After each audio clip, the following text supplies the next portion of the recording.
Livro dos Juízes de Israel, capítulo de número 14.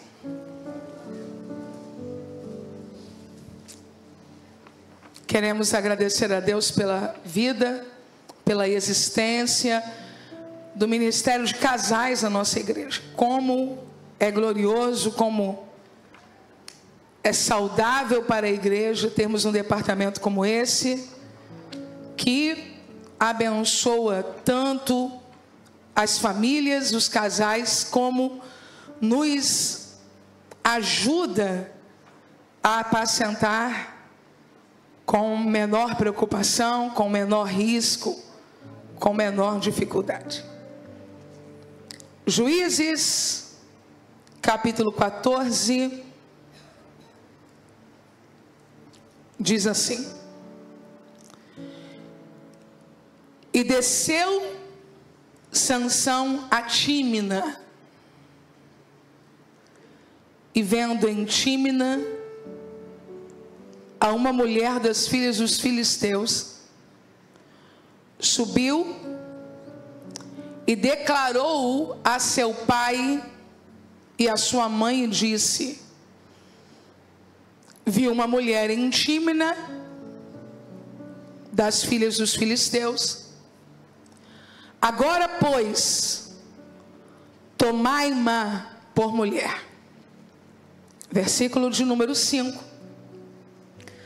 Desceu, pois, Sansão com seu pai e com sua mãe a Tímina. E chegando às vinhas de Tímina, eis que um filho de leão, rugindo, lhe saiu ao encontro. Então o Espírito do Senhor se apossou dele tão poderosamente que despedaçou o leão como quem despedaça um cabrito, sem ter nada na sua mão. Porém, nem a seu pai, nem a sua mãe deu a saber o que tinha feito. Versículo de número 12. Disse-lhe, pois, Sansão: eu vos darei um enigma para decifrar. E, se nos 7 dias das bodas o decifrardes e descobrirdes, eu vos darei 30 lençóis e 30 mudas de roupas. 17. E chorou diante dele os 7 dias em que celebravam as bodas. Sucedeu, pois, que ao 7º dia lhe o declarou, porquanto o importunava. Então ela declarou o enigma aos filhos do seu povo.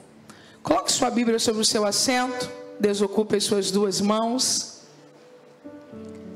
Nós vamos, acho que eu deixei minha oferta aqui. Nós vamos orar juntos. O Senhor, nesta manhã, já nos abriu aqui a porta da palavra. Nós temos aqui intercessoras, irmãs que todos os sábados estão aqui servindo a um movimento espiritual de oração, consagração aqui todos os sábados às 9 da manhã. Elas estão hoje aqui também conosco, servindo. E eu vou pedir que essas irmãs, nesse momento, sejam intercessoras aqui também, para que o Senhor faça algo grandioso pela sua palavra. Senhor, eu quero te agradecer, porque o Senhor está aqui, o Senhor veio. Que o Senhor possa tirar os tampões que se escondem em alguns ouvidos, e a tua palavra possa fluir poderosamente nesse dia. Fale e não te cales. Oramos em o nome santo de Jesus. Amém. Você pode aplaudir bem forte a palavra de Deus agora?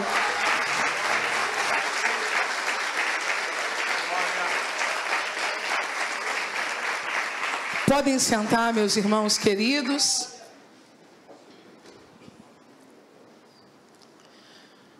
O texto que nós acabamos de ler é um texto que fala sobre o casamento de Sansão. Na verdade, o primeiro casamento de Sansão e o único, né? Porque depois disso ele tem um relacionamento com Dalila. Dalila é uma prostituta e Sansão não tem ali a experiência de uma família ou de construir de fato um casamento. Sansão era um homem consagrado a Deus e conhecia as leis de Deus e sabia perfeitamente que, de acordo com a vontade de Deus, ele deveria casar com uma mulher de Israel. Mas ele se apaixonou por uma mulher em Tímina e ele procurou os pais dele e disse aos pais que ele gostaria que os pais tomassem aquela mulher para se casar com ele. Ele não permitiu que os pais escolhessem a noiva, como era usual naquele tempo, mas ele quis que os pais fizessem a festa. Isso tem muito com a nossa vida e com a nossa cultura também. Algumas vezes nós dizemos aos nossos pais, quando jovens, que as escolhas são nossas. Mas quando, de fato, precisamos do recurso deles, nos voltamos a eles como se a responsabilidade fosse deles. E Sansão agiu dessa maneira. Eu não quero entrar aqui numa questão óbvia para qualquer crente que Sansão errou em escolher uma moça estrangeira de um povo inimigo. Eu não quero também me aprofundar aqui na questão de que ele não honrou os seus pais. Possivelmente eu diria isso se nós estivéssemos ministrando hoje a jovens solteiros. Mas eu quero refazer nesta manhã, pelo poder do Espírito Santo, o caminho que Sansão percorreu para o casamento. E eu gostaria que você que está aqui entendesse que o caminho que nós percorremos da nossa vida solteira ao casamento, altar, cartório, ou início de um relacionamento que não tenha passado por esse trâmite legal, religioso, espiritual, mas que de alguma maneira te uniu fisicamente a alguém, embora não seja esse o padrão de Deus para instituir uma família. Esse caminho da sua vida solteira até o ponto em que você se une a alguém, esse caminho reverbera, preste muita atenção, em toda a sua vida. A nossa história não comporta páginas arrancadas. Tudo que vivemos, vivemos. O que Deus lança no mar do esquecimento não é a minha história de vida, são os meus pecados. Não há na alma humana liquid paper, não há na alma humana borracha, não há na alma humana delete. Nós vamos, pelo poder do Espírito Santo, aprender a olhar essas histórias de uma outra maneira, mas elas não serão apagadas em um processo de amnésia. Nós vivemos,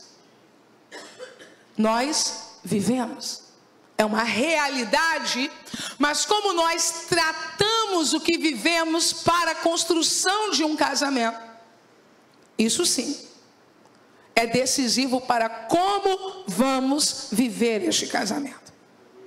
Mas, infelizmente, muitos namorados não ouviram isso. Infelizmente, muitos noivos não ouviram isso. Infelizmente, muitos de nós não ouvimos isso. Chegamos no casamento com a nossa história de solteiro na nossa bagagem, impactando diretamente o nosso casamento. E nós acreditávamos que não. Sansão diz para o pai: eu quero casar com uma moça em Tímina. E o pai e a mãe saem com ele da casa dele para fazer um caminho pelas vinhas até Tímina, para lá ele pedir a moça em casamento e casar-se com ela. Diga bem alto para você não esquecer: há um caminho da casa de Sansão para o casamento. Eu tive esse caminho. Esse caminho ele começa no meu nascimento em 1978. Esse caminho passa pela puberdade.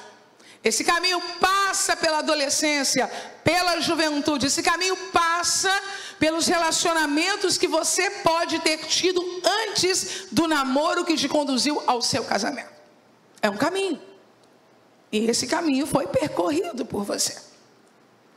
A Bíblia diz que quando Sansão está passando por esse caminho, um caminho que já está levando ele diretamente para a casa da noiva, ou seja, um momento muito importante da vida dele, um momento de conquistas para a vida dele.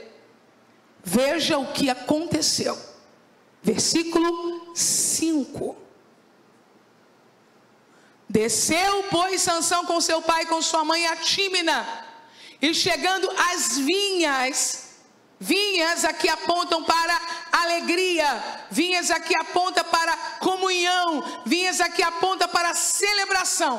Quando ele está chegando, ok? Vamos casar mês que vem, vamos casar 1984, vamos casar 1999, ou ainda para alguém que está aqui, vamos casar 2025. Está ali.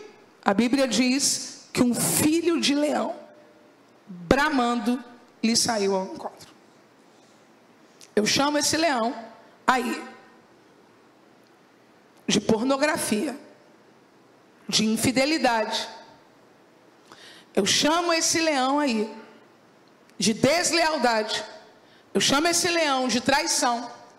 Eu chamo esse leão de abuso. Eu chamo esse leão de complexo de inferioridade. Eu chamo esse leão de dúvidas sobre a sexualidade. Eu chamo esse leão de experiência homossexual. Eu chamo esse leão de acesso a qualquer coisa que possa perturbar a viagem para o casamento. Todos estão comigo? Digam amém. Esses leões apareceram na nossa vida.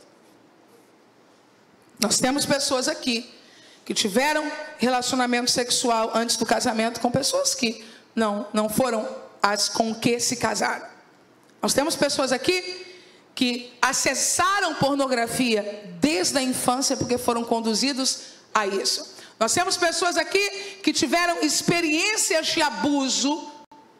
Existem pessoas nos ouvindo nesse momento que experimentaram relações homossexuais, e tudo isso antes do casamento.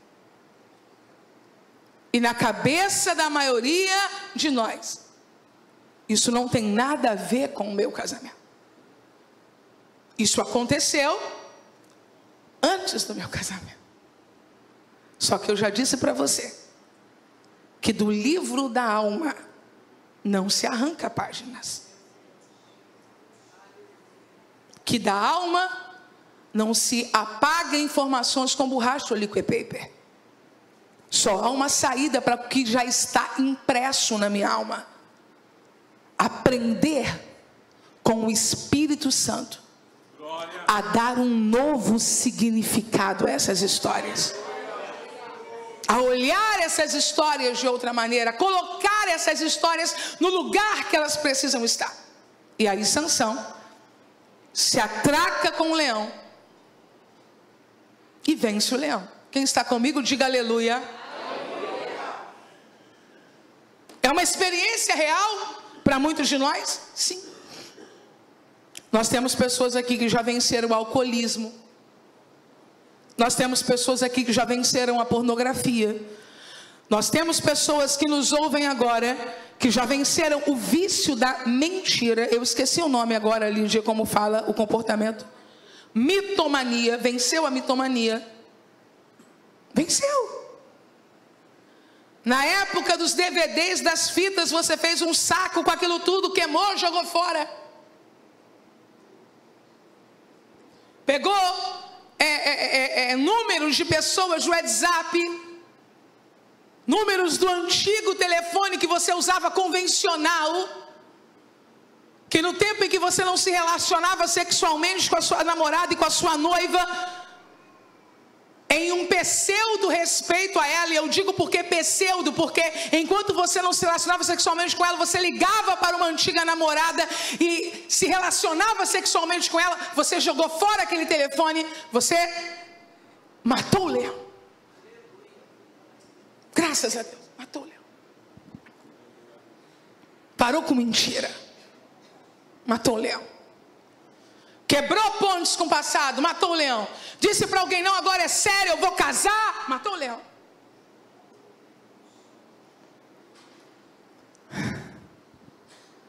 Eu quero dizer para você que os leões que nós matamos no caminho para o casamento e no caminho da vida, eles nunca desistirão de acessar a nossa vida de novo. Nunca. Nunca. E agora eu estou espiritualizando o que eu estou dizendo. O pecado é uma insistência diária. E agora eu estou espiritualizando mais ainda o que eu estou dizendo. O diabo anda ao nosso derredor, bramando como leão, procurando a quem possa tragar. Sansão foi lá, acertou as coisas para o casamento. Está tudo no texto, gente, ok? Tudo no texto. Voltou para casa. E em um determinado momento, Sansão precisa voltar ali. Olha o verso 7 como diz. E desceu e falou àquela mulher. Ela agradou aos olhos de Sansão. E depois de alguns dias, voltou ele para tomá-la. Agora sim, agora eu vou casar. Tudo certo. Agora é antivéspera. Agora é chá de panela. Ainda tem isso? Agora chama o quê? Ainda continua chamando de chá de panela? Porque ficou tão fino, né? Uma coisa tão grande. É um pré-casamento, né? Quando Sansão está passando pelo mesmo caminho, eu quero dizer para você que você é a mesma pessoa de sempre. E que a vida tem sempre os mesmos caminhos. Você está mais velho. Se for o caso do meu marido, você está mais bonito. Graças a Deus. Que a idade ajuda alguns, né, irmãos? Se está no caso do meu marido, você está mais bonito. Mas que, no fundo, você é a mesma pessoa. E quando Sansão, preste bem, está passando pelo caminho, ele lembra, um tempinho atrás eu matei um leão aqui. E é interessante dizer que ele só matou aquele leão porque a Bíblia diz que o Espírito de Deus se apoderou dele. Você não vence o pecado fazendo terapia. Você só vence o pecado cheio do Espírito Santo de Deus. Você não vence o pecado tomando Rivotril. Você só vence o pecado cheio do Espírito Santo de Deus. Psiquiatria, psicologia. Deus institui médicos, psicólogos para tratar nossa alma, tratar nossa mente, neurologia. Mas quando o assunto é guerra contra o pecado, se não estiver cheio da palavra e cheio do Espírito Santo, vai perder de novo. Fulano está limpo da pornografia, porque foi ao psiquiatra. Muito bem, psiquiatra deve ser acessado quando se tem vício de pornografia. Fulano está limpo da pornografia. Por quê? Porque fez terapia há 3 anos. Faz muito bem, já estou fazendo há 8 e não quero parar nunca na minha vida enquanto o Senhor me der recurso para investir. Agora eu digo uma coisa para você: não lê a Bíblia, não ora, vive com a cara na tela, vai cair de novo. Porque não é uma questão apenas de alma, é uma questão de espírito. O pecado está à porta e o leão está bramando. Adultério, a mesma coisa. Não adianta perdão para adultério comemorar com uma viagem para, deixe-me dizer aqui, para Bariloche. E quando volta, nada de Bíblia, nada de oração, nada de jejum, nada de palavra. Se prepare para escolher o próximo destino, onde você vai ter que perdoar de novo para fazer foto em outro lugar. Porque Bariloche não restaura caráter de ninguém, nem fortalece casamento com armas espirituais, para não ficar num círculo vicioso. Cai, levanta, cai, levanta, cai, levanta. Se encha da palavra de Deus. Esses encontros de casais que só tem flu-flu, que só tem borboleta, que só tem potes de mel, que só tem brincadeira para dizer para alguém: essa noite vai ser maravilhosa, e não tem palavra. Isso é divertimento, entretenimento, isso é tapa-buraco, engana bobo. Isso não transforma ninguém. O que transforma o crente é a palavra. Sansão voltou pelo mesmo caminho. Pastor, então isso não tem valor? Claro que tem. Vamos lá para um divertimento. Vamos fazer um jantar de casais, é um divertimento. Eu me sinto até mal quando eu estou no jantar de casais e o pregador é muito duro, sabe? Vai muito fundo. Não está ali para isso. Vamos comer nhoque. Estamos ali para comer nhoque. Estamos ali para fazer foto bonita, não é? Todo mundo bonito. Ficar falando que a mulher não lavou a roupa, que o homem não pagou a conta. Não é hora, a gente está no jantar de casais, é para fingir que está tudo bem, está todo mundo feliz, é entretenimento. Agora, se sentar em uma reunião e disser que está em uma conferência, disser que está em um encontro, a Bíblia precisa ser aberta e pregada com verdade, senão é só entretenimento. Agora preste atenção. Sansão está passando no caminho. E ele é um escolhido de Deus, ele faz parte de uma classe. Qual é a classe? Nazireu de Deus. Diga bem alto: Nazireu de Deus. Nazireu de Deus. E um nazireu não pode tocar em nada morto. Nem bicho, nem gente. Nem se o pai e a mãe morrer, ele não pode tocar. Há uma expressão bíblica que eu acho fenomenal e que eu busco aplicar no meu ministério, que a Bíblia diz que sobre o nazireado está acima da cabeça da pessoa. Você sabe o que é o nazireado acima da sua cabeça? A dor embaixo, o nazireado acima. Suas vontades embaixo, o nazireado em cima. Suas pretensões, suas vontades, seu eu embaixo e um chamado em cima. Aí Sansão está passando. Quando Sansão está passando, dá uma coisa nele que a Bíblia não diz, mas eu interpreto como orgulho. O orgulho é terrível. Matei um leão. Vou lá, dar uma olhada para ver como é que a carcaça está. Coisa esdrúxula. Coisa esdrúxula. Revisitar o passado apodrecido. Stalkear a ex-namorada, ex-namorado. E procurar dar uma palavra, um oi, um tchau, para mexer com o coração dela de novo, dele de novo, para ver se você ainda é o cara, para ver se você ainda é a menina. Isso é orgulho.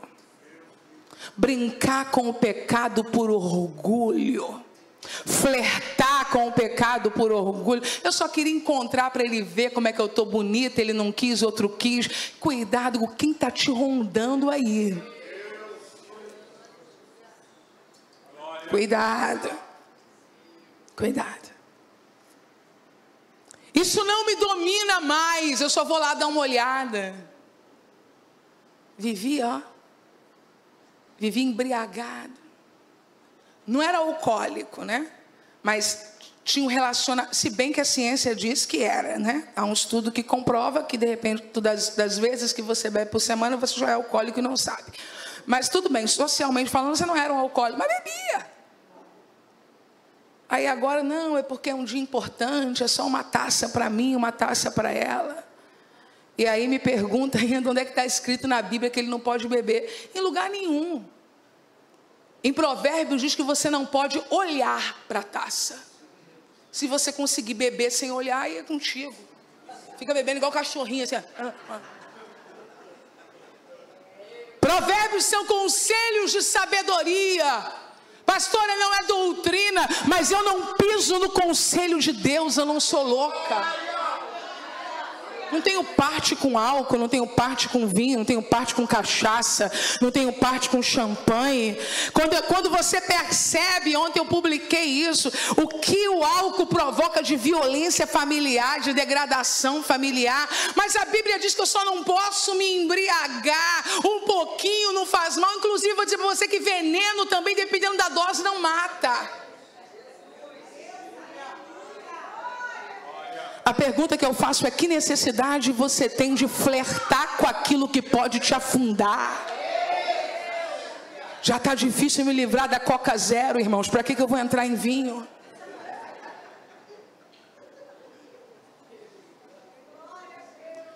Sansão tem uma ordem de Deus. Qual é? Não pode tocar. Diga bem alto no 3, não pode tocar. 1, 2, 3. Não pode tocar. Mas na mente dele, no coração dele, eu não vou tocar, eu só vou olhar.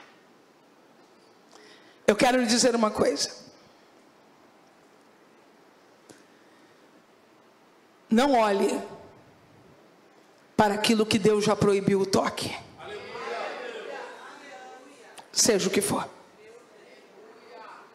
Seja o que for. Não olhe. Sansão vai lá olhar. Olhar o que é podre. Podre. Submundo. Pornografia é submundo. Podre. Relacionamento sexual envolvendo mais de um casal. Podre.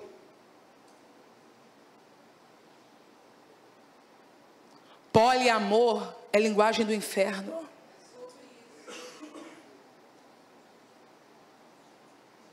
É degradação, é defraudação para os crentes, tá? Para quem não é, vai para o poli, para o ultra.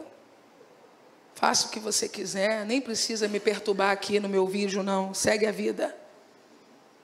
A Bíblia é para a gente, nós é que acreditamos nela. Para a gente, o padrão de Deus é um homem e uma mulher. Para a gente, faça o que você quiser de sua vida, até Jesus te encontrar. Porque quando Jesus te encontrar, te lavar com o sangue dele, aí ele vai lá dar uma olhada. Não acesse nada na sua casa que dê legalidade ao leão morto. Nada.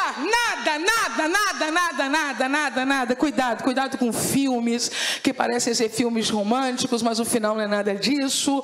Cuidado com músicas que te levam lá para o passado. Eu acho que a pastora Norma pregou isso terça. Eu ouvi alguém falando: cuidado com essas músicas. Ah, pastora, mas eu ouço, não me condena. É porque você é muito crente. Você é muito crente. Você é excepcional. Eu, como sou pouco crente em relação a você, eu não ouço. Eu não ouço porque eu sei que você é muito consagrado, mas se eu ouvir Alexandre Pires, me dá um negocinho aqui. Me dá, porque a minha vizinha que morava do meu lado, ela ouvia no último volume. Então entrou todas as letrinhas aqui. Então, você é muito consagrado. Você é muito, né? Muito consagrado. Você não tem problema. Nem fica na sua cabeça depois, nem faz você pensar que tinha alguém melhor do que com quem você está. Eu sei como é que é isso. Você é muito, não lembra de passado, a sua mente é muito renovada. Mas a minha, eu prefiro me abster. A Bíblia diz que tem o fraco, né? Que o fraco come legume. Eu sou fraca, então eu como legume. Eu como legume, eu prefiro só Shirley Carvalhais, entendeu? A ditosa cidade. Porque se eu ouvir Ana Carolina, eu desvio. Então eu fico com a Shirley. Entendeu? Eu fico com a Shirley. É melhor para mim. É melhor. Ele vai lá olhar. Vocês estão entendendo que eu estou fazendo uma brincadeira, né? Ah, porque se desviar à toa assim é porque nunca foi crente. Eu sei como é. Mas eu prefiro... como é que é? A minha bisa falava que é melhor prevenir. Deixa eu assim. Aí ele foi lá olhar. Vou só olhar. O que você vai encontrar no meio de um corpo em decomposição?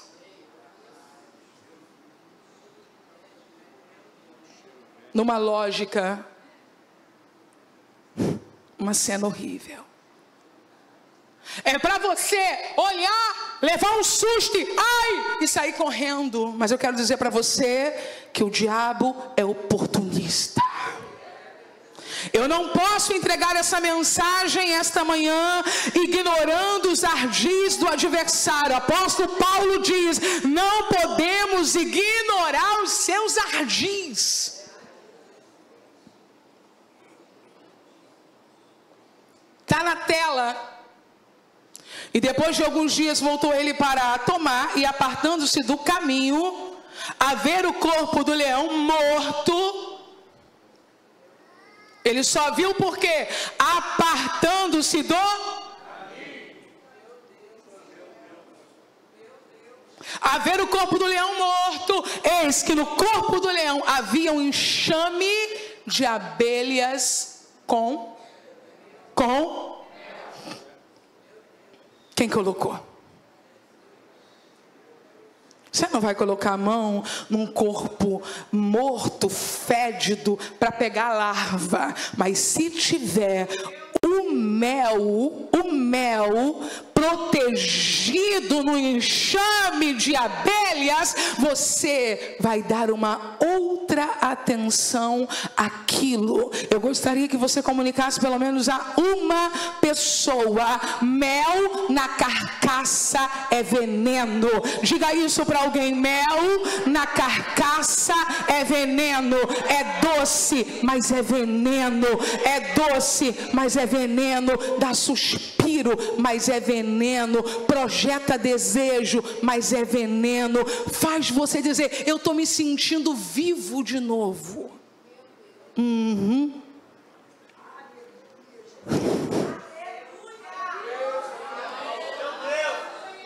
Cuidado.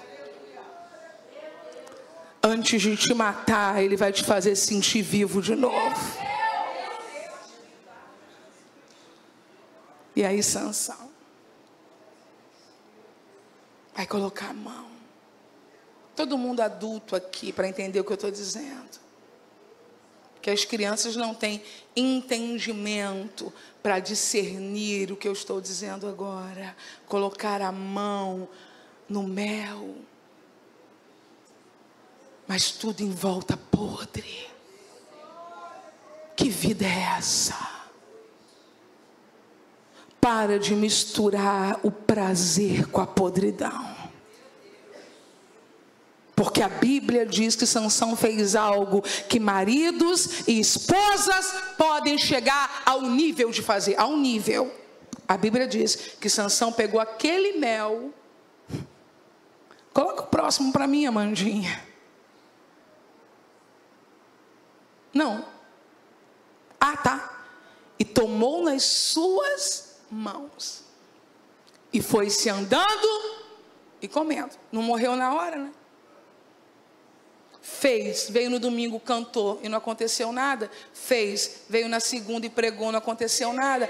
Fez, na terça foi trabalhar, não caiu morto. Fez, na quarta chegou em casa, a mulher não percebeu nada de errado. Fez, na quinta sentou para jantar com o esposo, ele não olhou nos seus olhos e discerniu, então não vai dar problema. Mas eu quero dizer para você que nem todo veneno mata de forma instantânea.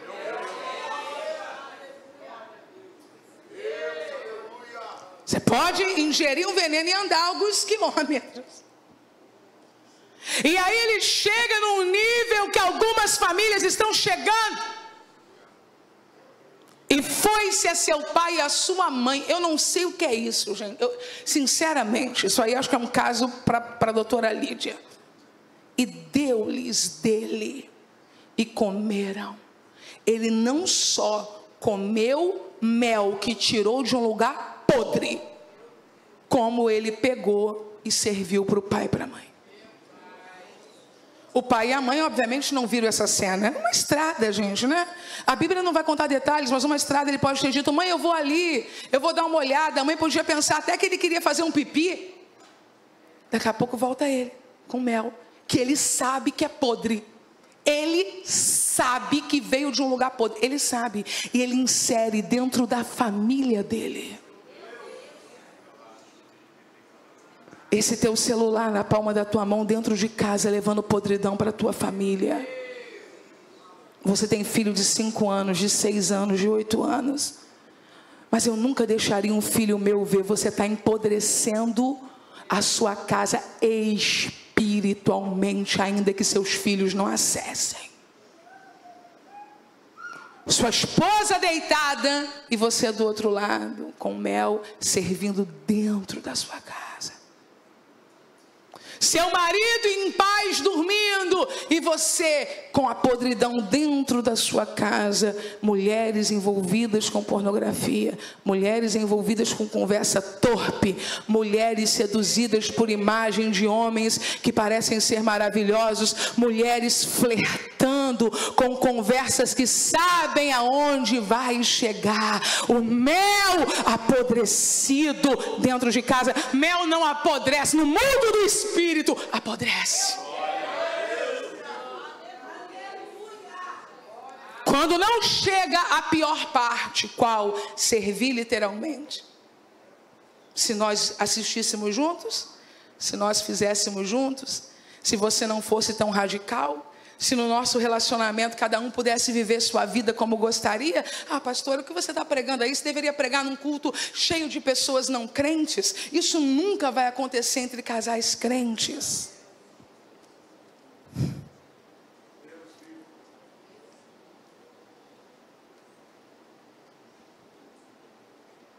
Serviu. E dependendo do ministro que come, ele também serve. E serve no púlpito. Quando acata comportamento lascivioso. Quando não corrige fornicação. Quando passa a mão por cima de adultério. Quando aceita a exibição do corpo, como se não fosse nada entre homens e mulheres, mexendo com os instintos um dos outros.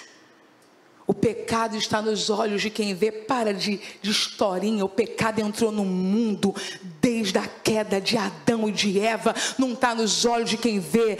Está na nossa natureza adâmica, caída. Se uma mulher trafega no centro da igreja exibindo o seu corpo, se um homem trafega no centro da igreja exibindo o seu corpo, não depende dos olhos que vê, não. Nós estamos aqui controlados pelo Espírito, sujeitos ao Espírito, mas a natureza adâmica grita nesse momento, o impulso carnal, natural. E por que alguns ministros não dizem nada? Porque estão comendo do mel e servindo do mel, embriagados na luxúria, na lascívia, no pecado. Ele mostra, a mulher dele mostra, vai corrigir quem? Ele frequenta, ela frequenta, vai corrigir quem? É todo mundo se banhando seminu e depois do domingo um olhando para o outro. Igreja, somos corpo assim bem ajustado, mas um viu a nádega do outro no clube ontem, um viu o corpo, o peito do outro na praia ontem. Ah, pelo amor de Deus! E vem com conversa de criança para enrolar a si mesmo e aos outros. A pureza está no coração.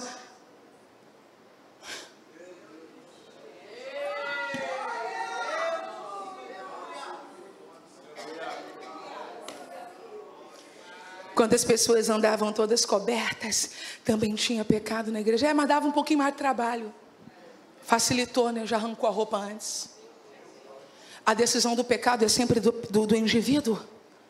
Mas o que eu estou dizendo é que quando nós nos familiarizamos com o erro, nós passamos a conviver e a instituí-lo nas áreas da nossa vida como se também normal fosse.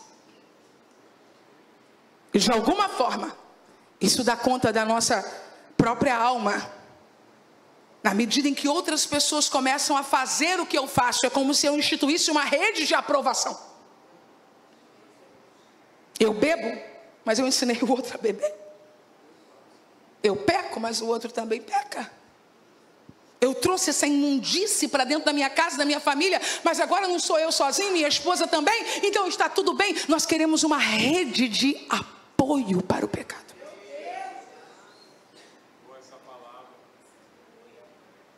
Existem pessoas aqui esta manhã que precisam fazer um pacto com Deus. De abandonar o leão.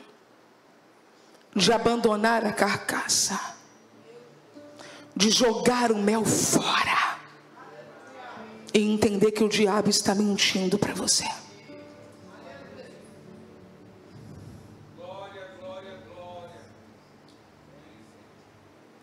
Ele peca no caminho para o casamento. E agora eu vou ampliar. Ele peca no caminho para casa. Ele peca no caminho para a construção de um projeto. Ele vai levar na mala de viagem das núpcias mais um pecado. Seja qual for o tipo de relacionamento, nós nunca entramos sozinhos. Cada pessoa tem uma mala cheia de experiências. A questão é, cheia do quê?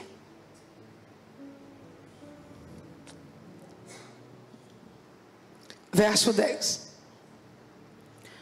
Descendo, pois, seu pai e aquela mulher, fez Sansão ali um banquete, porque assim os moços costumavam fazer. Diga bem alto, a festa vai começar. 1, 2, 3. Mas existe uma frase que eu quero destacar aqui. E dizer aos casais que estão aqui que não é tarde para resolver isso.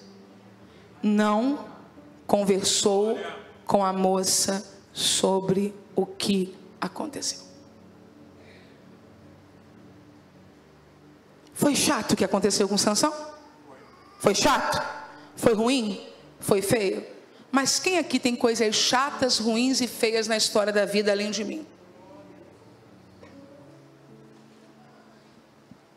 Eu sei que eu falei muito incisivamente aqui contra o pecado, mas eu quero dizer para você que todos nós pecamos.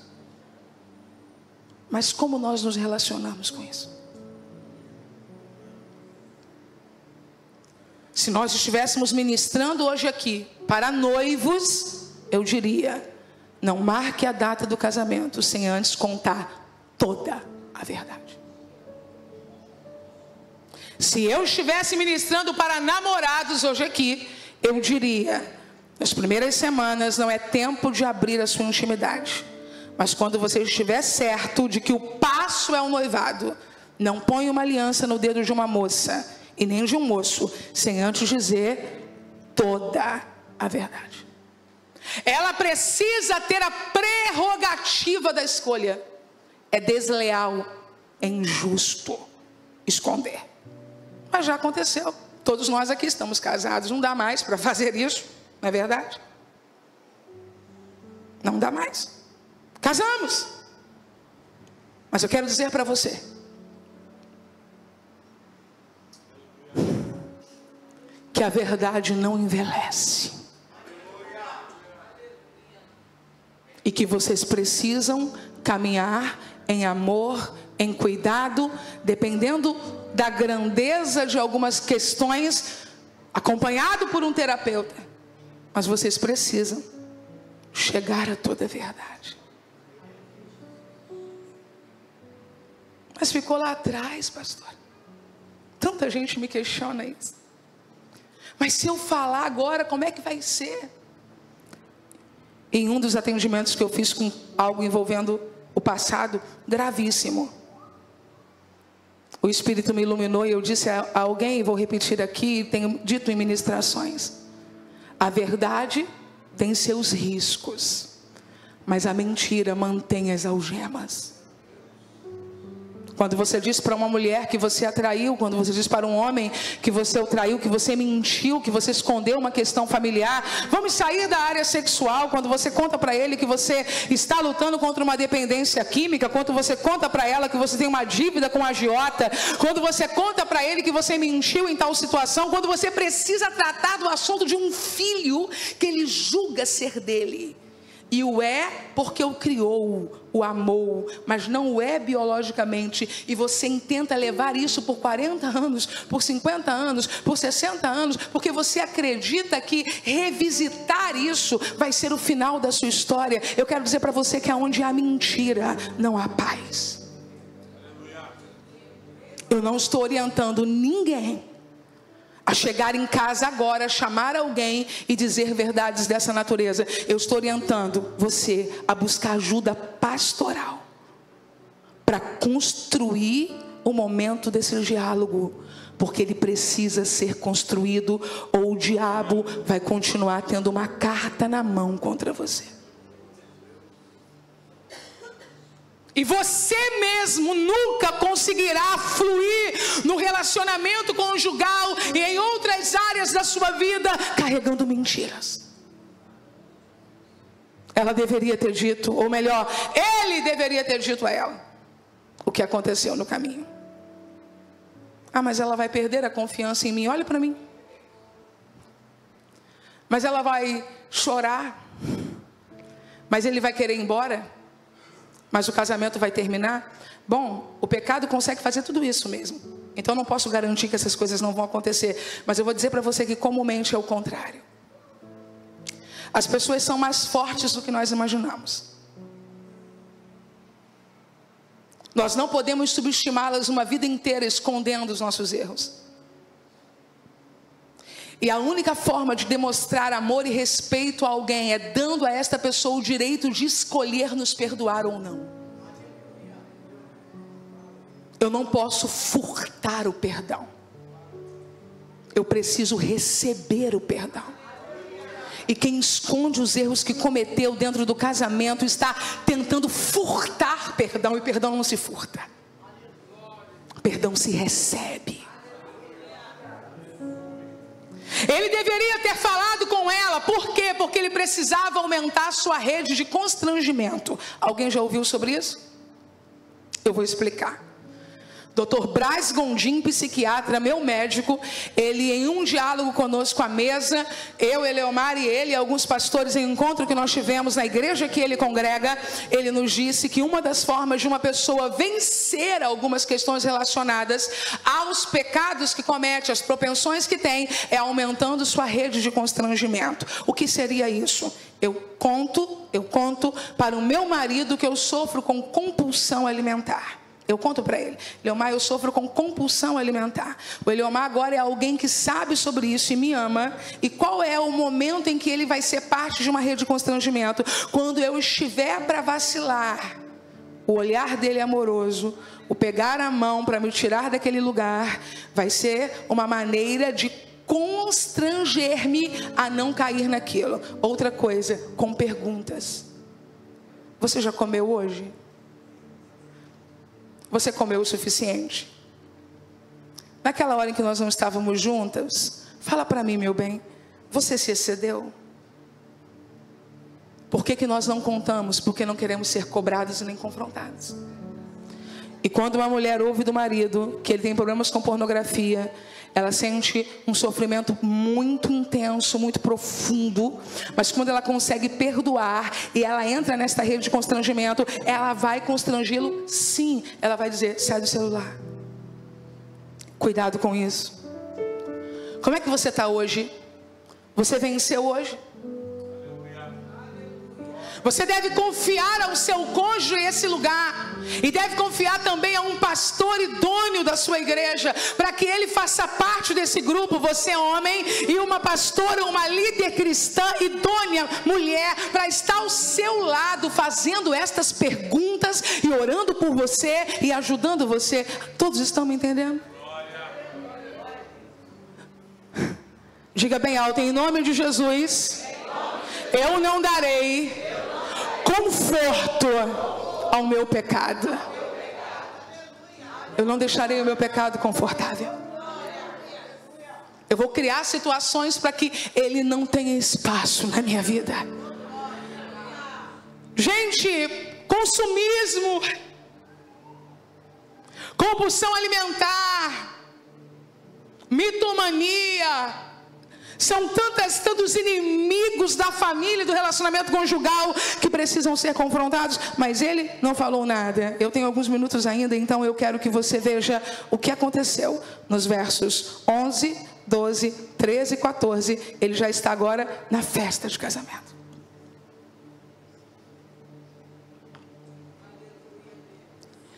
São tipo padrinhos, tá? Só que alguns historiadores acreditam que o fato de ser 30 tenha sido porque eles tinham um certo temor se de fato Sansão estava ali para casar mesmo, ou para de repente provocar uma guerra e vencer os adversários, uma vez que ele era juiz em Israel. E sucedeu que, como vissem, tomaram 30 companheiros para estarem com ele. 12. Isso é comum. Reúnem todos culturalmente na festa, e o noivo faz um enigma, uma brincadeira com os padrinhos.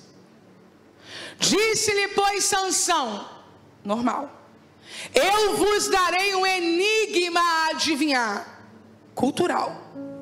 E se nos 7 dias das bodas me declarardes e descobrirdes, vos darei 30 lençóis e 30 mudas de vestes.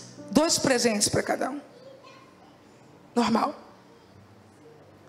Qual enigma Sansão poderia ter proposto? Olha para mim.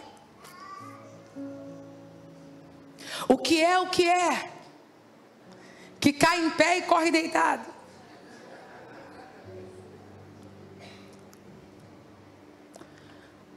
Eu não me lembro o filósofo que disse, ou o escritor, mas existe um escritor ou um filósofo que disse o seguinte: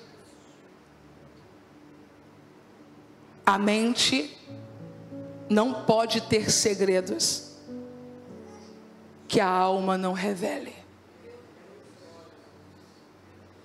Está aí.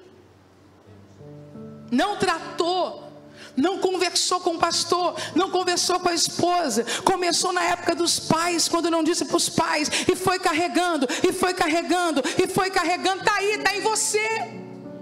Eu vou abrir um parênteses. Aparece no púlpito, aparece nas mensagens. Você vai olhar a pessoa, ouvir a pessoa pregando, você discerne: Jesus, o que é isso? Que papo é esse? Só fala de inveja, só fala de disputa. Outros sim, só fala de abandono. Aqui. Eu quero dizer para você que o profeta, ele não é o mensageiro, o pregador, um ente fora da mensagem. Não.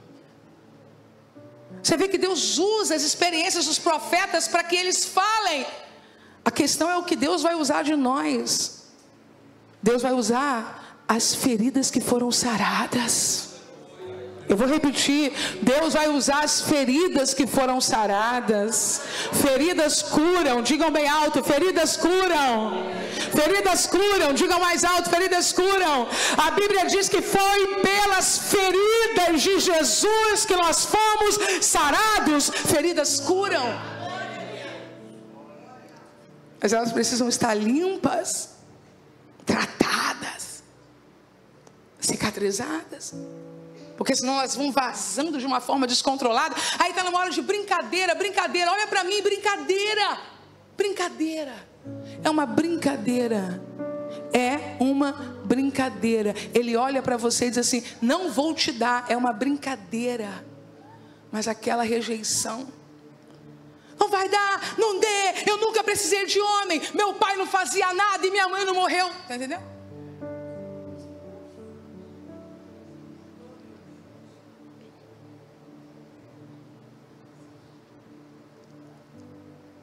Você está comendo muito. Ah, acabou.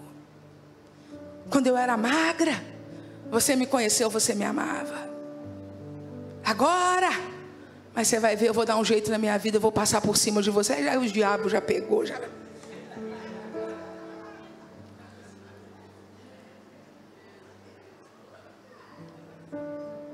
Olha a ideia de Sansão, versículo 13. Vê se tem cabimento. E se não puderdes declarar-vos, me darei a mim os 30 lençóis e as 30 mudas de veste. E eles lhes disseram: dá-nos o teu enigma, adivinhar para que ouçamos. Está tudo bem, é normal essa brincadeira. Agora o anormal, o patológico, o espiritual, o pecaminoso aparece no versículo 14. Então lhes disse. Você conhece a história, por isso você sabe do que ele está falando. Quero que você imagine uma pessoa que não sabe de nada tentando interpretar isso. Então lhes disse: do comedor saiu comida, e doçura saiu do forte.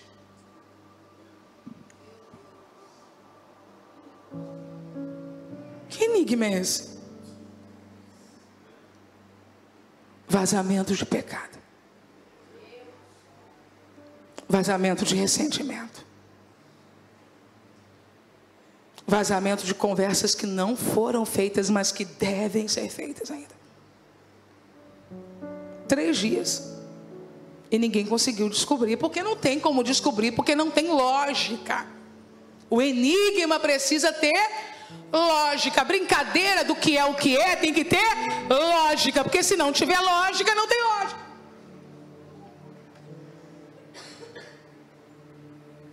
Tem uma festa te esperando. Eu quero dizer para você que a minha fé é que você ainda não viveu os melhores dias do seu casamento. Eu vou repetir porque vocês não entenderam, tenho certeza, né? Parecia que era uma coisa ruim que eu estava falando.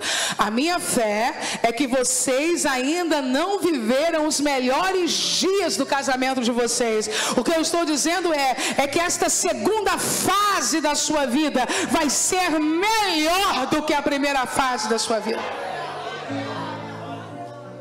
Tem uma festa te esperando. Mas ele está ocupado com uma bobagem, com um peso na mente, com uma história que já não faz mais sentido, que já passou, ele já deglutiu, ele já expeliu o que comeu, acabou. Se nós soubéssemos, irmãos, a bênção que há na confissão. Confissão não é castigo de Deus, confissão é para nos dar liberdade. Acabou. Você está escondendo coisas de quando você tinha 13 anos. Você não consegue aferir que você não pode ser julgada, avaliada por uma conduta de quando você tinha 13 anos. Você era uma criança. Você está sofrendo à toa, porque você guardou, cravou, e alguém te responsabilizou e você acreditou. Comportamento maldoso que você praticou com 8 anos de idade, gente. Dá para perdoar essa menina? Você, mulher, consegue perdoar essa menina? Você, homem, consegue perdoar esse menino? Aquele filho que você nem sabe onde está, porque você não assumiu, você tinha 16 anos, você consegue, esse homem de 50, consegue perdoar aquele menino de 16 anos. Como é que você pode olhar com tanta dureza para alguém que errou com 16 anos?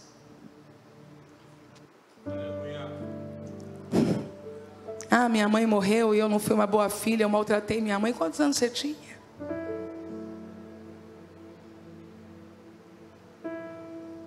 Vai levar isso para a vida toda, atrapalhando a festa, atrapalhando o ministério, atrapalhando a vida.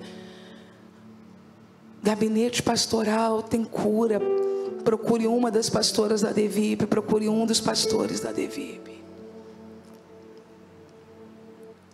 Se qualquer um deles perceber que não é suficiente aquele momento, você será ajudado por um terapeuta. Você merece viver a sua festa. Diga para alguém: o sangue de Jesus te perdoou. O sangue de Jesus te lavou. Você merece viver a sua festa.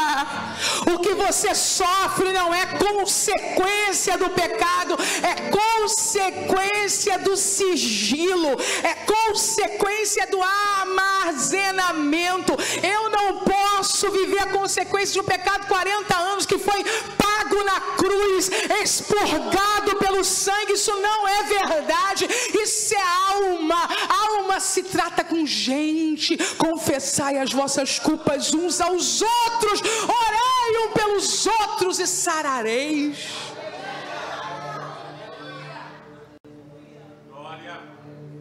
Eu vou concluir.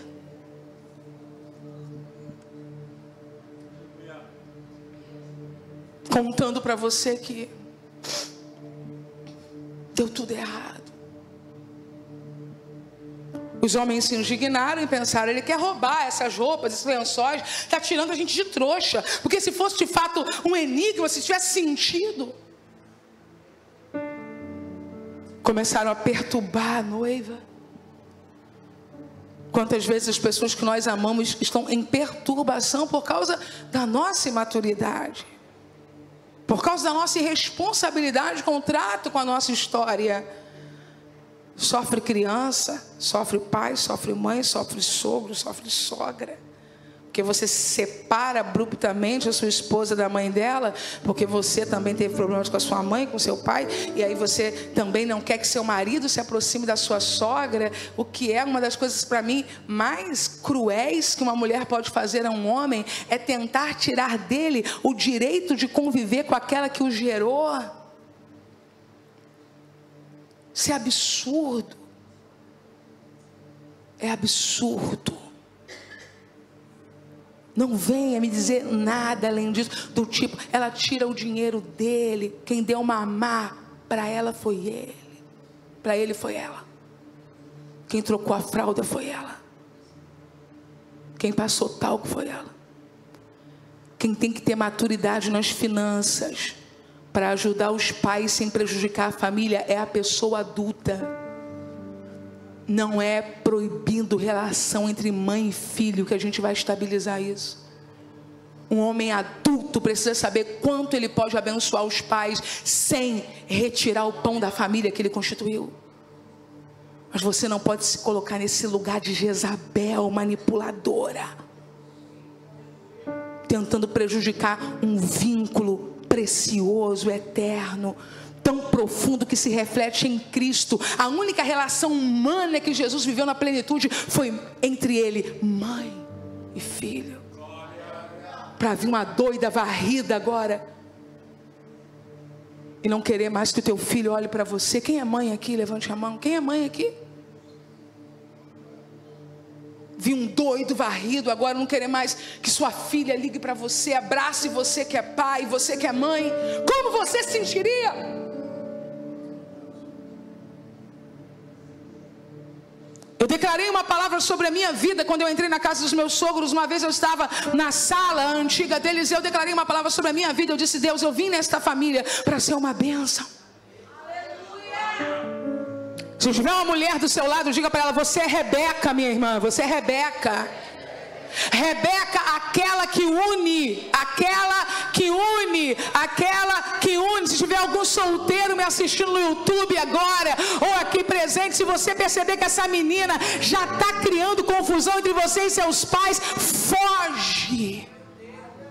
Se você percebe que esse moço já está criando problema entre você e seus pais, foge. Eu aconselhei aqui, ó, nesse canto aqui, 2 cadeiras, não tinha gabinete na igreja. Minha filha, ele não conversa com a sua família? Não. Ele não está namorando você em casa? Não, porque não deu certo com os meus pais, então a gente só passeia e conversa na rua. Ele não tolera os seus pais? Não, porque os meus pais realmente implicam muito com ele. Não case com ele, porque Ele vai fazer tudo isso com você. Infelizmente.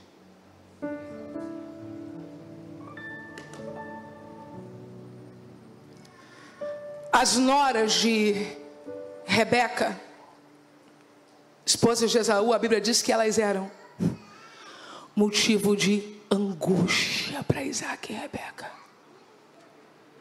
Pai e mãe, levanta a mão, porque eu vou aproveitar que o Espírito Santo está aqui, né? Ele veio, se ele não viesse a gente já tinha ido embora. Levanta a sua mão. Eu quero declarar uma palavra sobre a tua vida, mas com toda a fé da minha alma. Deus vai livrar a tua casa das esposas de Esaú. Deus não vai deixar esse moço chegar para destruir tua comunhão com a tua filha. Deus não vai deixar essa moça chegar para arrancar teu filho do seio da tua casa. Deus vai colocar uma Rebeca na tua casa. Deus vai colocar um Isaac na tua casa.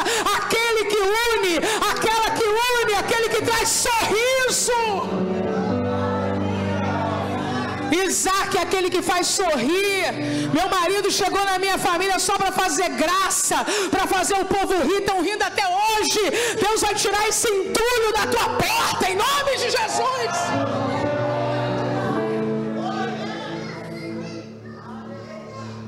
Defende tua casa, defende teus filhos. Já vai dando ordem para sair, problemática. Quebra celular, joga as coisas no chão, bate, arranha. Ele dá crise de ciúme, tira ela do Instagram, mexe nas redes sociais. Você vai esperar isso virar feminicídio? Você vai esperar isso virar caso de polícia? Você tem que perder teu ministério para dar um soco na cara dele? Manda ele vazar. Se adianta que não. Com minha filha não. Devolve.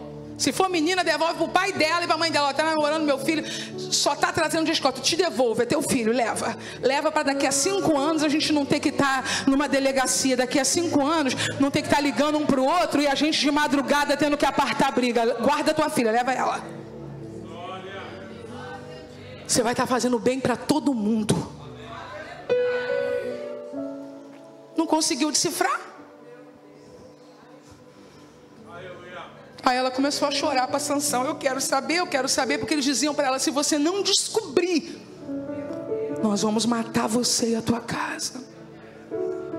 Depois de muita insistência, Sansão conta para ela. Ela conta para eles. E a festa acaba. Foi um rolo tão grande, tão grande. Depois em casa você lê tudinho. Foi um rolo tão grande. Gente, foi tão grande que Sansão matou uma pá de gente para poder pagar esse prejuízo de lençóis e de roupas. Foi um rolo tão grande que Sansão queimou a seara daquele povo. Foi um rolo tão grande que Sansão deu crise e foi para a casa do papai e da mamãe e deixou a mulher para trás. Foi um rolo tão grande que quando ele voltou para recuperar a mulher, está tudo no mesmo capítulo, o pai dela tinha dado ela para o padrinho de casamento. Foi um rolo tão grande que Sansão, irado porque perdeu a mulher, atacou a seara dos filisteus, e os filisteus incendiaram a casa da menina, matando ela, o pai e a família. Para quê? Corte as algemas com o passado.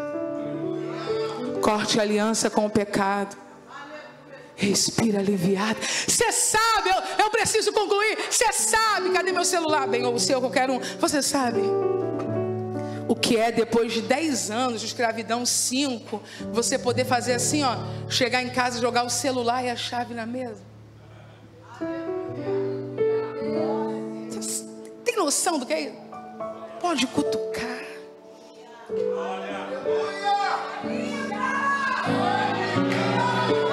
Você sabe que liberdade é essa? Ó, esquecemos no hotel, não foi bem? Em Contagem. E viemos, Minas Gerais, e viemos na frente. Aí o pessoal da van ainda ia tirar um dia de lazer ontem. Aí o hotel entrou em contato comigo e disse: a senhora esqueceu o tablet aqui. Eu fui e pedi o pessoal que estava em Belo Horizonte, o irmão Elvis, o pessoal, né, para pegar o meu tablet em Betim, em Contagem, e trazer. Esse tablet ficou com o hotel, esse tablet ficou com a recepção, com a hotelaria, hotelaria não, a pessoal da governança. Esse tablet foi para a mão da Eveline, que retirou, veio para a mão da Paula, foi da Paula? Da Paula que trouxe hoje aqui, e tudo bem. Estava ligado que ela falou. Você merece viver essa bênção. Fique de pé.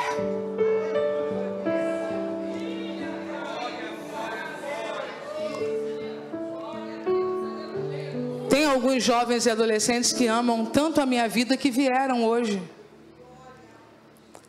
Vieram para ouvir que o infortúnio de Sansão começou cedo.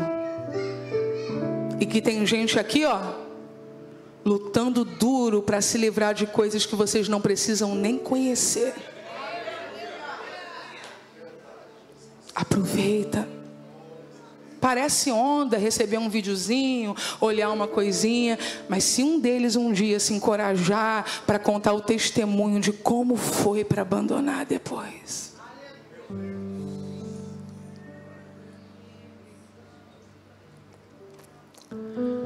Amanda, eu queria concluir com um verso que diz assim, para nós permanecermos na liberdade com que Cristo nos libertou.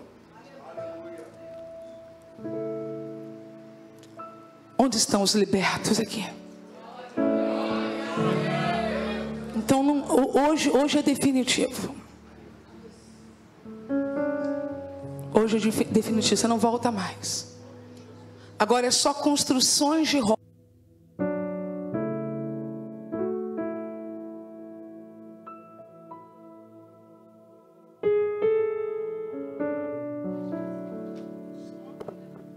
Só construções de roda, tá bom? Como eu vou fazer para resolver, como eu vou fazer para conversar, mas a decisão da liberdade é esta aqui, ó. Gálatas 5:1. Vamos ler todos juntos no 3? 1, 2, 3. Estai, pois, firmes na liberdade com que Cristo nos libertou. E não torneis a meter-vos debaixo do jugo da servidão. O contexto ali é legalismo, mas a aplicação é muito mais ampla. O que o Espírito está dizendo é: se firme na liberdade. Não há liberdade onde há mentira, não há liberdade onde há pecado, não há liberdade onde há acusação, mas se o Filho vos libertar, levante as duas mãos, verdadeiramente sereis livres. Meu esposo vai orar nesse momento, oh glória, há uma unção de Deus para fluir nesse lugar agora, uma unção de Aleluia. Deus. Louvamos, exaltamos e glorificamos o seu nome, ó Deus, por essa palavra que vem de conta à nossa alma, ao nosso coração.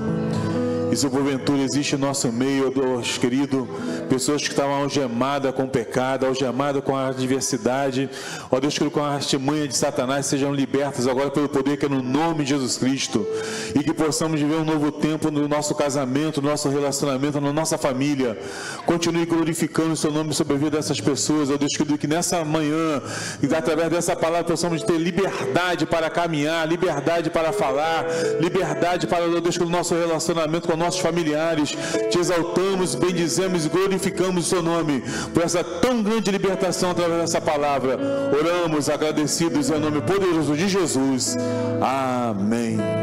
Nenhuma condenação para quem está em ti, Jesus, cuja vida coberta está pelo sangue que desceu na cruz. É certo que provas virão, investidas do vil tentador.